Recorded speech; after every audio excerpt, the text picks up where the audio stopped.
Shalom, bersama Yohanes di sini dan selama 10 menit ke depan mari kita bersama-sama merenungkan kebenaran firman Tuhan. Terlebih dahulu mari kita berdoa bersama-sama. Bapa kami yang di surga, kami sangat bersyukur kepadamu Tuhan buat kesempatan ini kami masih diberikan waktu untuk kami boleh bersekutu dalam kebenaran firman. Kami berdoa Tuhan, kami sungguh-sungguh mohon tuntunanmu, kiranya rohmu yang kudus boleh berbicara melalui firman ini, membawa kami kepada segala kebenaran, mengingatkan kami akan segala kesalahan kami, dan membawa kami kepada hidup yang lebih lagi berkenan kepadamu. Tuntun kami ya Roh Kudus, di dalam nama Tuhan Yesus kami berdoa. Amin. Puji Tuhan. Mari kita buka bersama-sama dalam Efesus pasal yang kelima. Kita baca kembali ayat yang ketiga. Dalam kesempatan minggu lalu kita sudah membaca ayat ini dan sudah membahas tentang ayat ini, tapi kali ini kita akan membahas lebih dalam lagi. Ada beberapa hal yang belum sempat kita bahas di minggu lalu yang akan kita bahas sekarang. Efesus pasal 5 ayat 3, demikian firman Tuhan. Tetapi percabulan dan rupa-rupa kecemaran atau keserakahan disebut saja pun jangan di antara kamu, sebagaimana sepatutnya bagi orang-orang kudus. Efesus pasal 5 ayat yang ketiga diawali dengan kata tetapi, di mana kita sudah belajar bersama bahwa kata tetapi ini menghubungkan dua hal yang kontras. Hal apa yang kontras di sini? Yang kontras adalah hal-hal yang dibahas dalam ayat 1 dan 2, Efesus pasal 5 ayat 1 dan 2, dan ayat yang ketiga yang mengikuti kata tetapi. Dalam Efesus pasal 5 ayat yang ke-1 dan ke-2 kita sudah diajar untuk kita hidup ini mempraktekkan. Kita sudah belajar tentang Kristus, belajar mengenal Dia, dan sekarang waktunya kita mempraktekkan, menunjukkan bahwa kita ini manusia baru di dalam Kristus. Dan praktek itu diwujudkan dengan kita meneladani Allah, menjadi penurut Allah. Dan kita diingatkan untuk hidup dalam kasihnya Allah, kasih yang agape, kasih yang tanpa syarat, dan kasih yang mau berkorban. Dan kemudian kasih yang indah, kasih yang agung, kasih yang mulia itu tadi dikontraskan dengan percabulan, dengan kecemaran, dan dengan keserakahan. Percabulan, kecemaran, keserakahan ini dalam konteks dosa seksual. Bahwa hubungan seksual di luar batas-batas yang sudah Tuhan tentukan, di mana seks itu sendiri nggak salah, seks itu sendiri nggak dosa, tapi ketika seks itu diumbar, ketika hawa nafsu manusia itu diumbar untuk kepuasan daging manusia dan batasan-batasan yang sudah ditentukan Allah ini tadi didobrak semuanya, di situ disebut itulah ada percabulan, di situ ada kecemaran, di situ ada keserakahan. Dan ini kontras sekali dengan kasihnya Allah. Dan dikatakan di sana ini disebut saja pun jangan di antara kamu. Di antara kamu, di antara orang-orang kudus, di antara orang-orang yang sudah mengenal Kristus. Jangan ada percabulan, kecemaran, dan keserakahan. Kita sekarang hidup di dalam zaman di mana seks itu bukan lagi hal yang tabu. Itu seakan hal-hal yang biasa saja. Kita hidup di mana norma-norma ini sudah mulai bergeser. Kita hidup di Indonesia, di negara yang masih kental adat ketimuran, katanya demikian. Tapi pengaruh tidak bisa kita bendung. Kita hidup di era di mana kita bisa memperoleh semua informasi itu dengan begitu mudahnya. Sejak kecil anak-anak sekarang sekolah itu sudah online. Mereka sudah mengenal apa itu Google. Mereka bisa mencari apa saja yang mereka inginkan. Dan mudah sekali mereka tergelincir ke satu atau dua hal yang mengumbar tentang seks kepada mereka. Dan di situ adat-adat ketimuran, di situ norma-norma kesopanan, di situ pandangan tentang seks sebagai sesuatu yang tabu mulai bergeser dan bergeser. Percabulan itu sendiri dari akar kata bahasa asli porneia.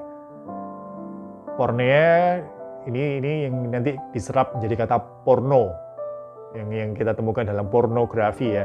Pornografi ini bukan sesuatu yang susah lagi dicari. di era zaman serba internet ini bukan sesuatu yang susah lagi dicari. Dan di sini justru kita perlu belajar pentingnya hidup kudus. Di sini kenapa saya mau membahas lagi tentang ayat ini, bahwa percabulan ini ancaman serius bagi kita. Ancaman serius yang tidak bisa kita anggap remeh. Nah, kita mau belajar apa yang firman Tuhan ajarkan untuk menghindarkan kita, untuk kita jatuh dalam dosa percabulan, dari kecemaran. Kita mau belajar dari firman Tuhan. Kita buka bersama-sama dalam kitab Kejadian.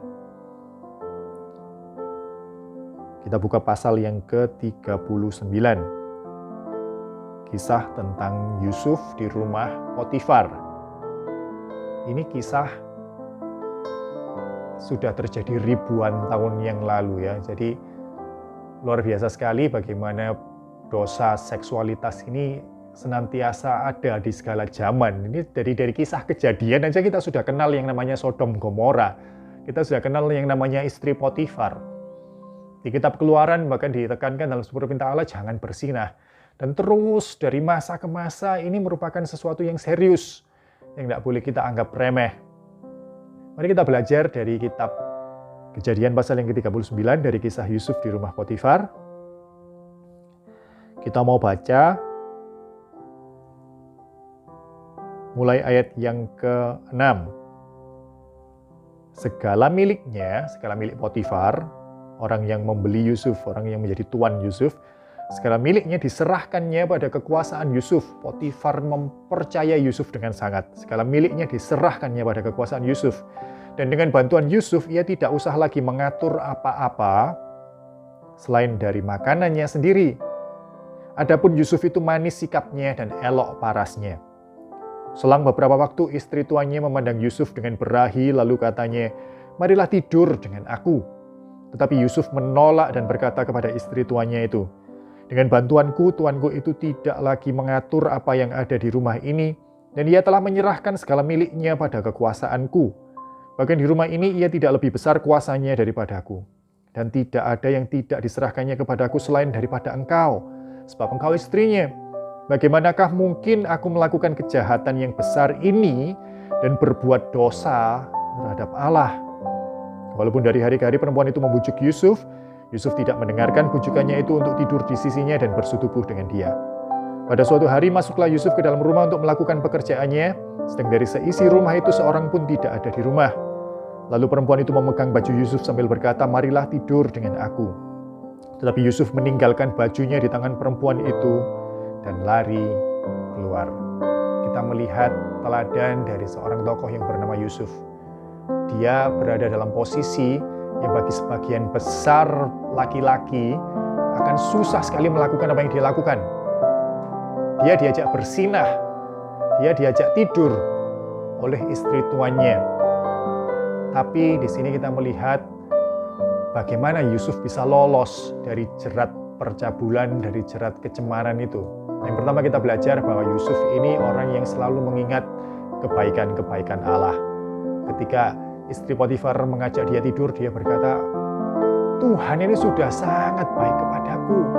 Bagaimana aku bisa sanggup berdosa pada Tuhan?" Ini perkataan orang yang dibenci saudara-saudaranya, dibuang ke dalam sumur, dijual sebagai budak, di penjara. Ini perkataan orang yang seperti itu kondisinya, dan dia tetap berkata, "Tuhan sudah begitu sangat baik kepadaku. Aku enggak berani. Aku enggak mau berdosa kepada Tuhan." Jadi yang pertama, untuk kita bisa lepas dari jerat percabulan, ingat bahwa Tuhan ada dan Tuhan itu baik sekali. Ingat segala kebaikan Tuhan. Kiranya kebaikan itu, rasa limpah akan kebaikan itu boleh mengingatkan kita untuk kita berkata tidak kepada godaan percabulan. Yang kedua, kita belajar dari Yusuf apa? Dia lari. Dia menghindar. Dia enggak sok-sokan kuat gitu ya. Enggak apa-apalah kalau cuman bercumbu dikit-dikit, enggak apa-apalah mungkin ya. Toh enggak ada yang tahu. Enggak, Yusuf lari. Yusuf lari dan itu contoh bagi kita. Kalau kita tahu kita lemah dalam suatu hal, yang mending jangan main-main di hal itu. Lari ketika kita berada dalam pilihan, kita mau main ke rumah pacar kita ketika rumahnya lagi kosong, main nggak ya? Jangan, sudah tinggalkan aja, lari. Ya, ketika kita lagi sendirian dan kita ada godaan untuk kita membuka situs-situs porno, lari, cari kegiatan, kumpul sama teman-teman, lari, tinggalkan itu.